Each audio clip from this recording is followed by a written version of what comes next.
understand almost like one of the latest slides concerning this individual behavior of predators, because I don't think it actually answers your question, because you were basically saying that in the like when the predators are in trouble, like in poor environment, they start to do this infanticide, siblicide, and so on.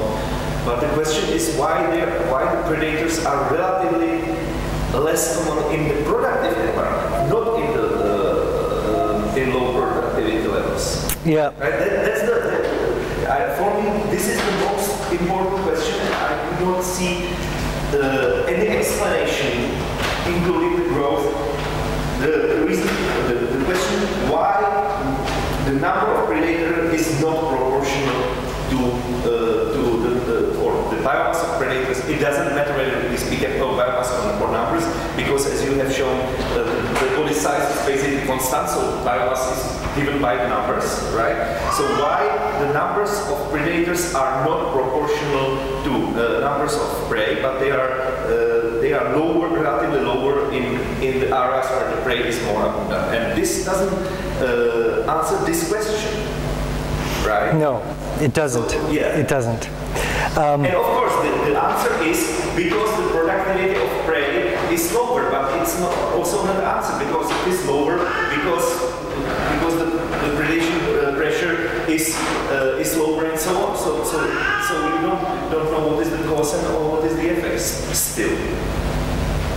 Right. So there's a number of things there. It's true that the predators are lower proportionally in these higher densely populated areas, and the idea is because the prey productivity is lower than you would expect given the prey biomass. Obviously, because these systems are near steady state, as we see through time series data, we know that the predator biomass has to be connected to the prey productivity and not the prey biomass. This doesn't answer why prey productivity is declining really at all. Or you can say that it is because the predators are not that abundant, so there is not so high selection for fast reproduction and so on. But it just reverses the question. So why you can you have two patterns. One is the production rate, and one is the predator ratio, and you can explain one pattern by the other. Yes. In both ways, but still. Right. I don't know if you can in both ways. It seems like. I think so. Okay. Because just imagine that if you have a situation with lower amount of predators, there is not so strong selection pressure for fast and compensative reproduction, so high production of biomass. So you really can explain both ways, but it doesn't help because where is the beginning?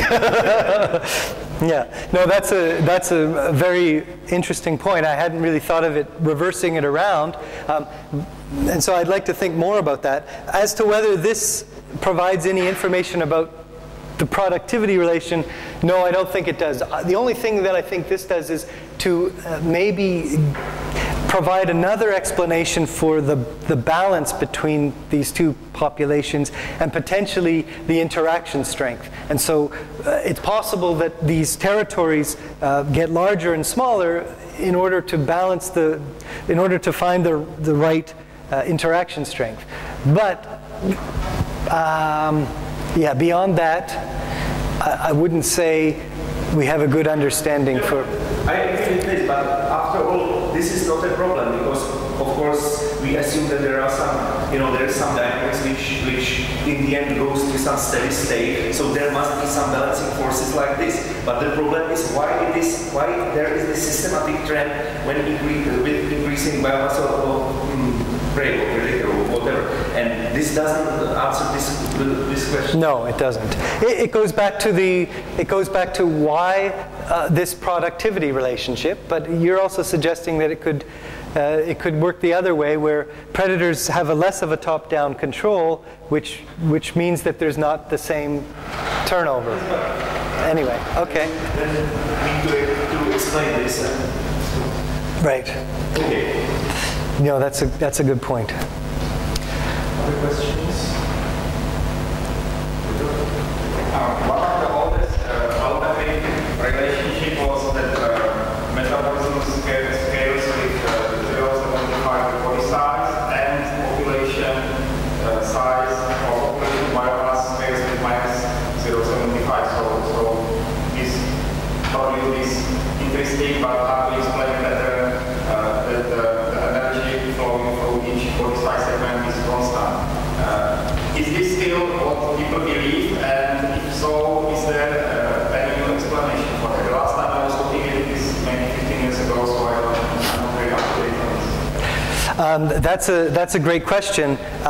This is the energetic equivalence hypothesis, I guess. And the idea is that because population density might scale with body mass to the -3/4 and metabolism scales with the +3/4, that these kind of cancel each other out. I've looked at, I had gathered a lot of data on abundance for a lot of different ecosystems, and when I put all those data together, basically going from protists up to large mammals, and I put a line through all of that data, then it looked like it was -1. So the exponent looked to be -1, closer to -1. And when I looked at just the mammals, there's so much variability. As we saw, there's like 3 or 4 orders of magnitude in how populations vary in abundance. Then, if you use kind of ordinary least squares, the fitting method, then it actually looks like it's -3/4. And originally, it was Demuth's law. Demuth found this relationship, and he just looked at mammals, so it looked like 3/4. But what I find interesting is, as I showed you, when you look at metabolism across that same size spectrum, from basically algae up to whales, it's actually closer to linear also. And so the energetic equivalence rule, I think, still almost holds. But not for the reasons we thought. Not because it's +3/4 and -3/4, but because it's closer to linear and negative linear. So I think actually it's still an interesting idea, and I think it might still hold. But I don't know. You probably know more about it than I do. I know something. I published 2 papers about this energy equivalence rule, and one of them is called the paradox of energy equivalence. And the point is that, at least to me, it seems that the energy equivalence is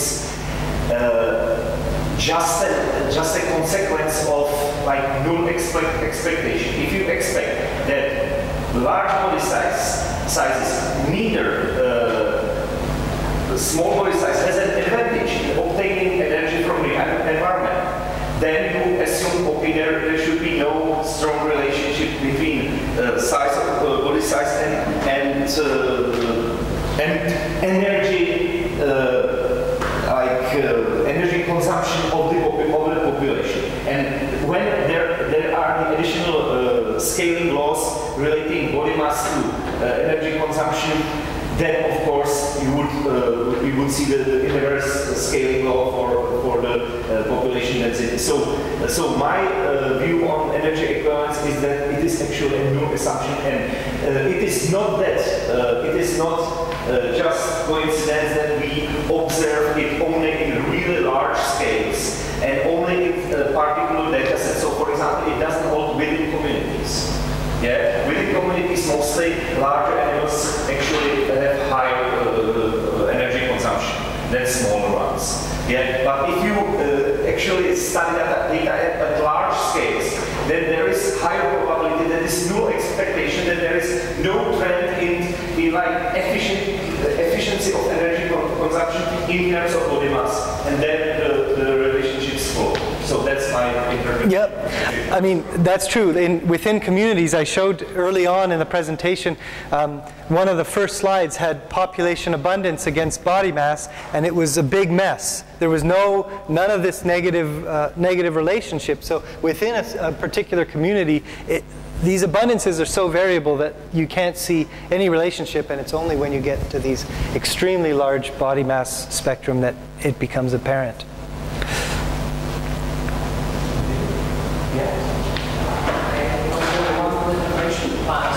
When you show ground in the individual versus community biomass, does it mean that you don't like plants or they do not fit into the patterns you presented? All the examples are about animals. So what about plants? Do they fit into these? Yeah, so I did show a lot of mammals. Most of the work has been done on mammals because they have very clear levels of organization in that. For plants, I showed some data on plants in some of the slides, I thought. Let me just see if I can show you. So all these greens are plants. And in the previous slide, I don't know if you consider phytoplankton plants, but they're at least photosynthesizers. So maybe not. Okay. Okay, not plants to you. But anyway, these are all terrestrial plants.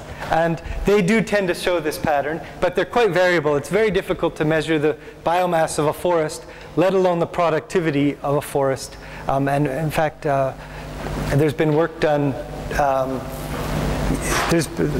So I don't know if I trust these relationships very much. There's just they're highly variable, but at least they're consistent with this relationship. And then, did I show plants later on? I thought there was some plants. Oh yeah, here are plants. These are also plants. But you say that from the prenatal growth to cognitive in animals, you see that. What about if you consider plants like cell size from rare seeds going to big individual whatever that is? Do they fit? Yeah, so that's part of the reason for not including plants is because they don't have these very clear levels of organization like mammals do. What is the prenatal growth stage in a plant? But you're right. I mean, it would be interesting to look at cells and see how the plant cells grow and divide and things like that, and then to look at the very juvenile. So some people have done work on very small plants in a lab. And as far as metabolism is concerned anyway, that growth is often linear, exponential. And it's only when the plants get very large that they start to show these sub-exponential patterns. And that could be self-shading or self-thinning or something of that sort. But I think, the plants often shoot up very quickly, and I think they do that exponentially. And then once they've kind of gotten to a certain size where they can reach the sun, then they start to exhibit these patterns. But then you talk at the end, this is a message I got, that you are looking for some general theory for growth that should be universal. But if plants may not fit?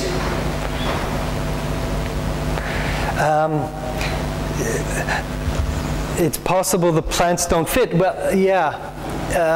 But this shows the plants. So this is production and individual body mass. So yeah. At least. Yeah, you can see up there that the exponent for plants is about 0.66 or 0.67. These are for larger plants. It's possible that in earlier development stages they're exponential and then they start to taper out. That seems to be the case in a lot of systems, that in very, very early stages the cell divides in 2, 4, 8, 16, which is exponential, but it's only after a certain amount of time that it starts to show this pattern, and it can show it for quite a long time. But it's a good question. I mean, I'd love to know more about plants. It's not that I don't like them. It's that I just don't, I don't know how to incorporate them.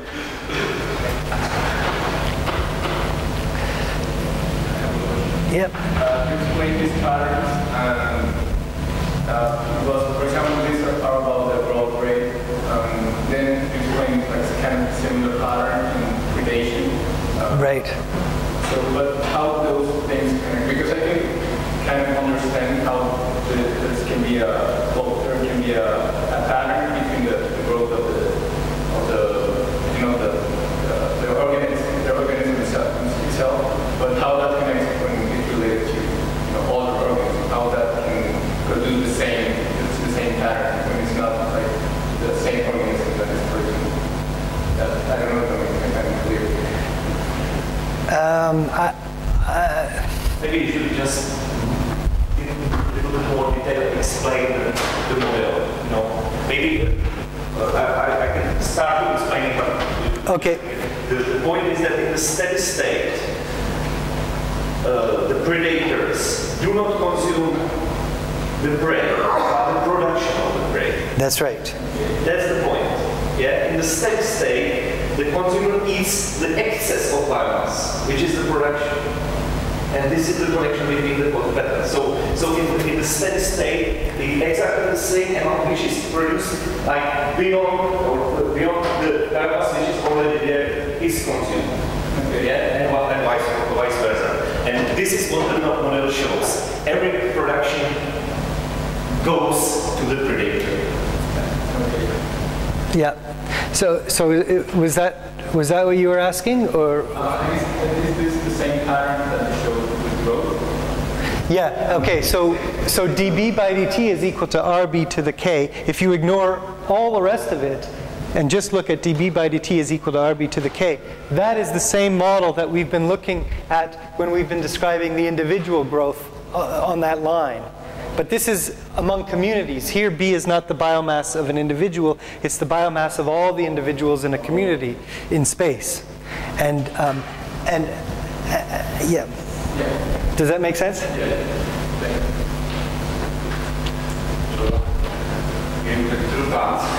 Back to the plants. Okay. This growth, this biomass, at least plants, there are some, let's say, investments which are related to body mass, to the structure or the storage and so which can do this effect.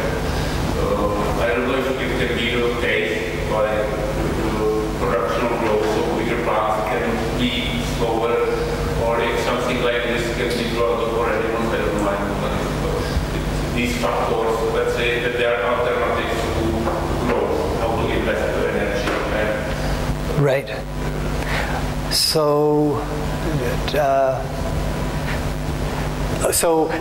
you're saying that it will be behind these parts. Yeah. Right. So between growth and biomass. These other investments of energy which are not put into the growth or invested into growth, but into another functions which are somehow related to this body mass.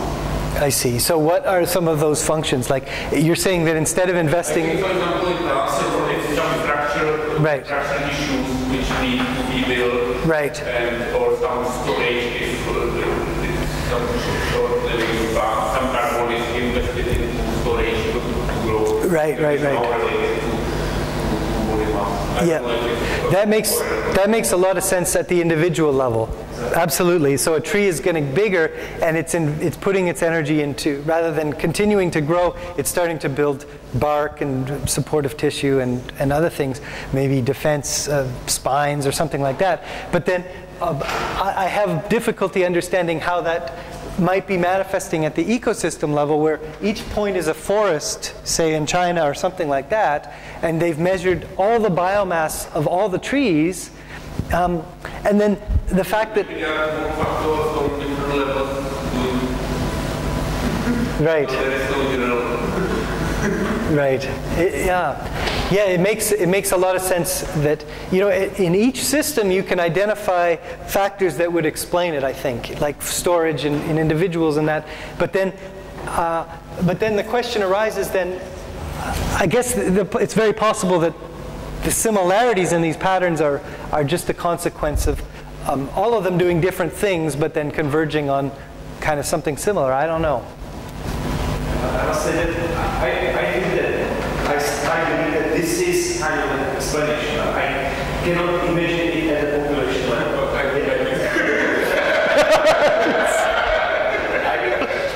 Because in the individual level, that's what metabolic theory, for example, says. You know, bigger animals have like internal structures which do not do metabolism themselves. You have bones, you have this,